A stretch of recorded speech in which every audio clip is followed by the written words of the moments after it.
হাদিসে বলেছেন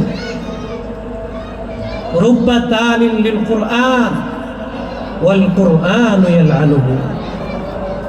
রাসূল করিম সাল্লাল্লাহু আলাইহি ওয়াসাল্লাম বলেছেন কোরআনের বৈশিষ্ট্য তো হলো কোরআন পড়লেই সওয়াব, শুনলেই সওয়াব।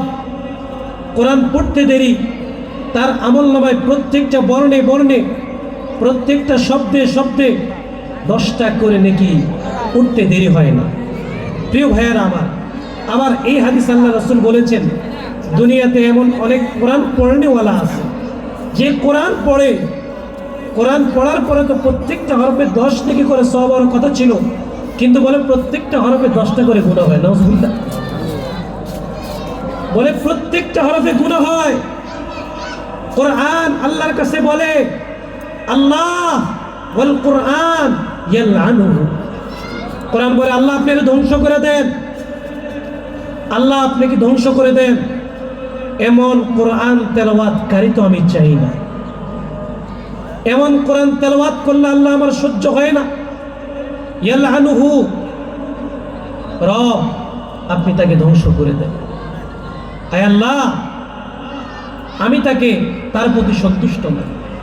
কিন্তু কোরআনের বৈশিষ্ট্য ছিল প্রত্যেকটা হরফে 10 নেকি করে সওয়াব। এটা কাদের জন্য? যাদের কোরআন তেলাওয়াতটা সহি শুদ্ধ হবে, যাদের কোরআন তেলাওয়াতটা মাখরাজ তাজবিদ অনুযায়ী হবে, তাদের জন্য 10টা করে নেকি। কিন্তু যাদের কোরআন তেলাওয়াত শুদ্ধ না, তাদের জন্য 10 নেকি নয়, 10টা করে গুনাহ হবে। এবং কোরআন প্রত্যেকটা হরফে হরফে তার জন্য আল্লাহর কাছে অভিশাপ দিবে আর লানত দিবে। ঠিক কিনা কথা বলে? এখন আমি আপনাদের কাছে জানতে চাই যে আমাদের বাংলাদেশে প্রায় 20 কোটির মতো মানুষ আছে। এই 20 কোটির মতো মানুষের মধ্যে কয়জন মানুষ, আপনি আপনার পরিবারের মধ্যে দেখেন, কয়জন মানুষ সহি শুদ্ধ করে কোরআন তেলাওয়াত করতে পারে? আপনি দেখেন না, একটু জরিপ করে দেখেন, আপনার ঘরে দেখেন যে আপনার ঘরের কয়জন সদস্য সহি শুদ্ধ করে কোরআন তেলাওয়াত করতে পারে। অথচ আপনি নিজেকে হাজী সাহেব গাজী সাহেব মনে করেন, আপনি মনে করেন আপনি জান্নাতে। আমি তো নামাজ পড়ি, দান করি, সদকা করি, কিন্তু এখনো পর্যন্ত এই মাসালা আপনি হল করলেন না। নামাজ না পড়লে যেমন জান্নাতি হওয়া যায় না, ঠিক তদরূপ সহিভাবে কোরআন তেলাওয়াত করলেও জান্নাতি হওয়া যায়। কেমনে আপনি নামাজ শুদ্ধ হবে? কোরআন যদি তেলাওয়াত কারো শুদ্ধ না হয়, তার নামাজ শুদ্ধ হবে না। কেন নামাজ শুদ্ধ হবে না? যে কোরআনের মধ্যে, নামাজের মধ্যে কোরআন আছে না নাই? জোরে কথা বলেন, আছে না নাই? নামাজের প্রথম রাকাতে আছে, দ্বিতীয় রাকাতে নাই। ঠিক কিনা? নামাজের প্রথম রাকাতে কোরআন দরকার, কিন্তু দ্বিতীয় রাকাতে আর কোরআন হয় না, তৃতীয় রাকাতে দরকার হয় না। নামাজের প্রত্যেকটা রাকাতে কোরআন আছে না নাই? জোরে কথা বলেন, কোরআন আছে না নাই?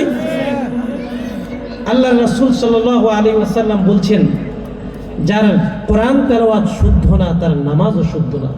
আর কারো যদি নামাজ শুদ্ধ না হয়, বলে তার জান্নাতের চাবি মিলবে না।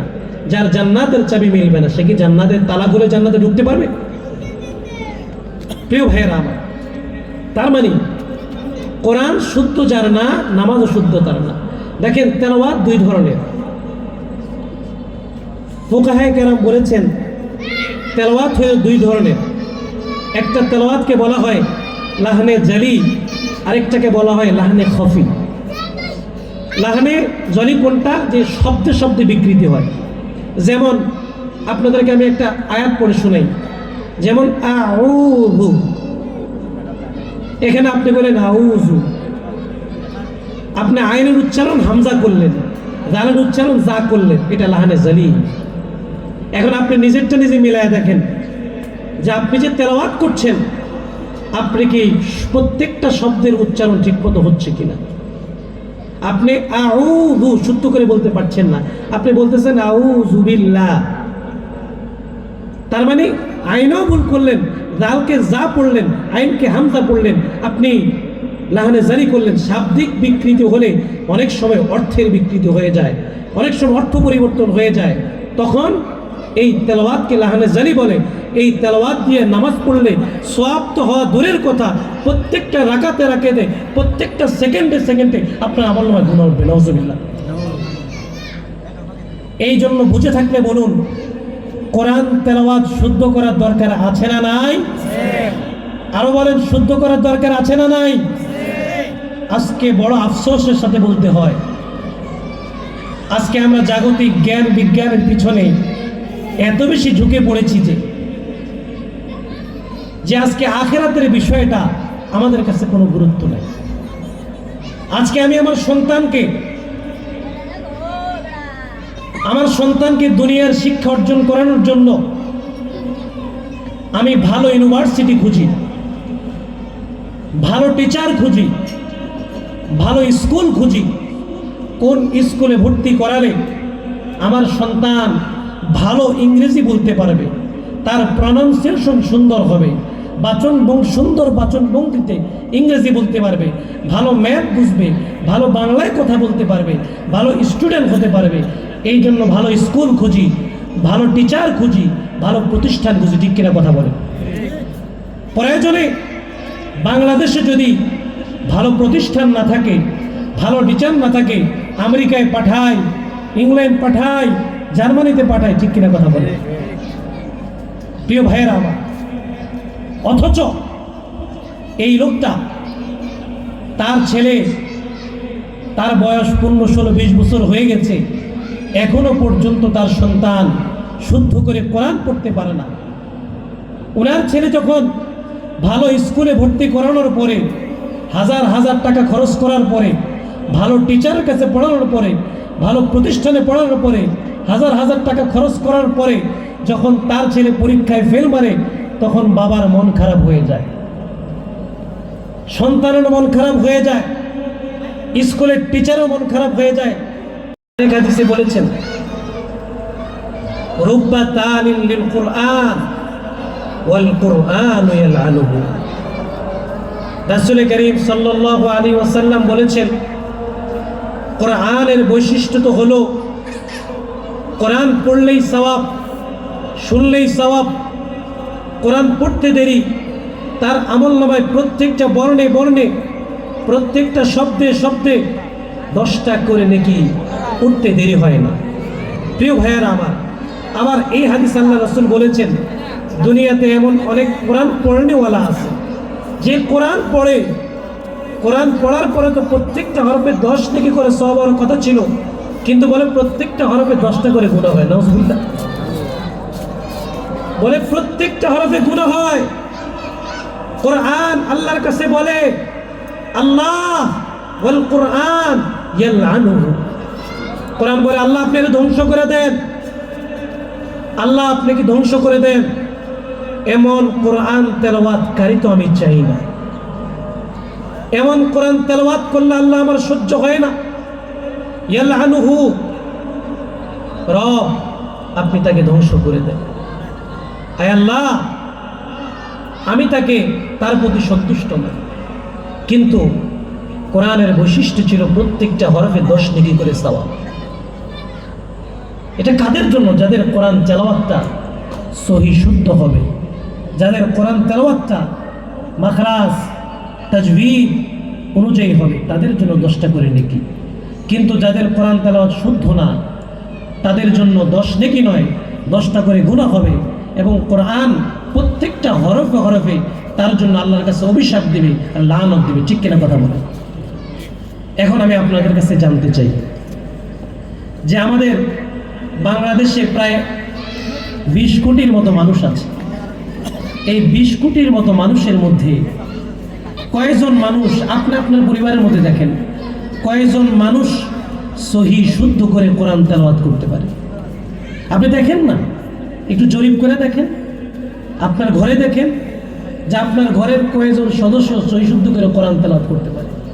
অথচ আপনি নিজেকে হাজী সাহেব, গাজী সাহেব মনে করেন, আপনি মনে করেন আপনি জান্নাত। আমি তো নামাজ পড়ি, দান করি, সদকা করি, কিন্তু এখনো পর্যন্ত এই মাসালাটা আপনি হল করলেন না। নামাজ না পড়লে যেমন জান্নাতি হওয়া যায় না, ঠিক তদ্রূপ সহিভাবে কোরআন তেলাওয়াত করলেও জান্নাতি হওয়া যায়। কেমনে আপনি নামাজ শুদ্ধ হবে? কোরআন যদি তেলাওয়াত কারো শুদ্ধ না হয়, তার নামাজ শুদ্ধ হবে না। কেন নামাজ শুদ্ধ হবে না? যে কোরআনের মধ্যে, নামাজের মধ্যে কোরআন আছে না নেই? জোরে কথা বলেন, আছে না নাই? নামাজের প্রথম রাকাতে আছে, দ্বিতীয় রাকাতে নাই, ঠিক কিনা? নামাজের প্রথম রাকাতে কোরআন দরকার, কিন্তু দ্বিতীয় রাকাতে আর কোরআন হয় না, তৃতীয় রাকাতে দরকার হয় না। নামাজের প্রত্যেকটা রাকাতে কোরআন আছে না নাই? জোরে কথা বলেন, কোরআন আছে না নাই? আল্লাহ রাসূল সাল্লাল্লাহু আলাইহি ওয়াসাল্লাম বলছেন, যার কোরআন তেলাওয়াত শুদ্ধ না তার নামাজও শুদ্ধ না। আর কারো যদি নামাজ শুদ্ধ না হয়, বলে তার জান্নাতের চাবি মিলবে না। যার জান্নাতের চাবি মিলবে না, সে কি জান্নাতের তালা খুলে জান্নাতে ঢুকতে পারবে?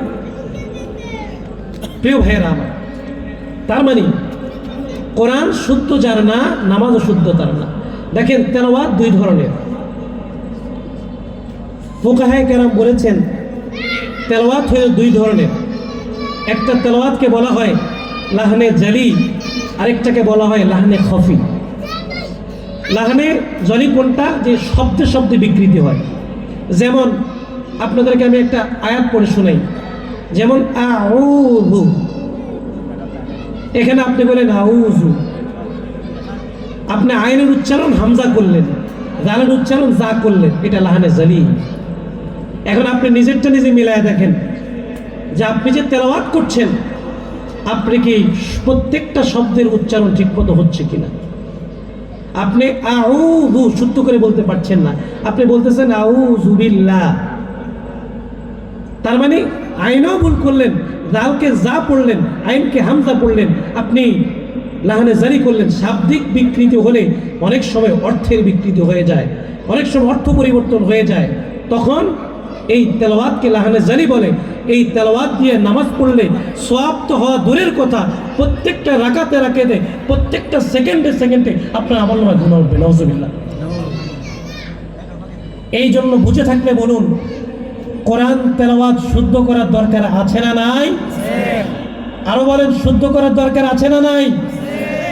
আজকে বড় আফসোসের সাথে বলতে হয়, আজকে আমরা জাগতিক জ্ঞান বিজ্ঞানের পিছনে এত বেশি ঝুঁকে পড়েছি যে আজকে আখিরাতের বিষয়টা আমাদের কাছে কোনো গুরুত্ব নেই।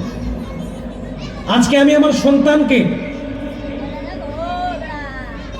সন্তানকে দুনিয়ার শিক্ষা অর্জন করানোর জন্য